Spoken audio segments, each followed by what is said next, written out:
قیام کی حالت میں ہم نے ثنا پڑھنا ہے. ثنا پڑھنا مسنون ہے، اور میں نے دو قسم کے ثنا بتایا تھا، ایک اللہم باعث بینی اور ایک سبحانک اللہم و بحمدک. تو ان دونوں میں سے چاہیں جو پڑھ لیں دونوں ثابت ہیں، کبھی یہ پڑھ لیں کبھی وہ پڑھ لیں، دونوں میں سے کوئی پڑھ لیں. لیکن اللہم باعث بینی و بین خطایا یہ پڑھتے ہیں تو بڑی اچھی دعا ہے، اللہ رب العالمین سے ہم گناہوں کی مغفرت کی دعا مانگتے ہیں. تو ثنا پڑھنا مسنون ہے، ثنا پڑھنا واجب نہیں ہے.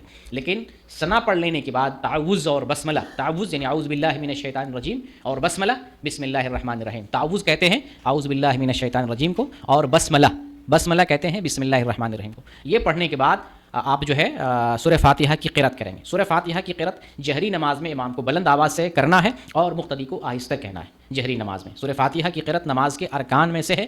تو یہ تو جہری نماز ہے. جہری نماز کے علاوہ اگر سری نماز ہے تو امام سورہ فاتحہ آہستہ پڑھے گا، مقتدی کو بھی آہستہ پڑھنا ہے. لیکن دونوں میں ڈیفرنس یہ ہے کہ جہری نماز میں امام تو سورہ فاتحہ پڑھ کے پھر قرآن کی دوسری سورت بھی پڑھے گا، مقتدی دوسری سورت نہیں پڑھے گا، خاموش رہے گا، سورہ فاتحہ پڑھے گا اور خاموشی سے امام کی قرأت سنے گا.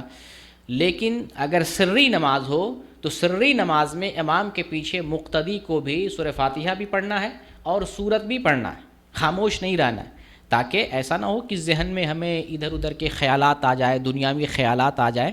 امام کے پیچھے جب ہم سری نماز میں کھڑے ہیں تو سورت بھی پڑھنا ہے، سورہ فاتحہ بھی پڑھنا ہے، سورت بھی پڑھنا ہے، 2 رکعتوں میں کم از کم، اور آخری کے 2 رکعت میں صرف سورہ فاتحہ پڑھنا ہو. لیکن اگر موقع مل جا رہا ہے، اگر وقت ہے، امام طویل کر دیا قیام کو، تو آپ سورت بھی ملا سکتے ہیں.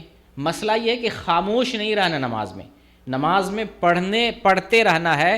جیسے سجدے میں گئے، سجدے میں امام کافی تاخیر کر دیا اور آپ نے سوچا میں نے تو سبحان ربی الاعلیٰ پڑھ لیا ہے، اپنا کوٹا پورا کر لیا، اب ہم خاموش رہیں، تو ایسا نہیں ہونا چاہیے. امام نے طویل کر دیا سجدہ تو ہمیں کیا کرنا ہے؟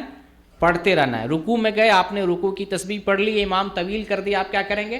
پڑھتے رہنا ہے. آپ تشہد میں بیٹھے ہوئے، امام نے جو ہے وقفہ طویل کر دیا ہے، آپ نے دعائیں پڑھ لی ہیں، تو تشہد میں آپ جو دعائیں، عربی مسنون دعائیں نبی صلی اللہ علیہ وسلم سے وارد ہیں، ان دعاؤں کو پڑھتے رہیں. خاموش کسی مقام پہ نہیں رہنا ہے.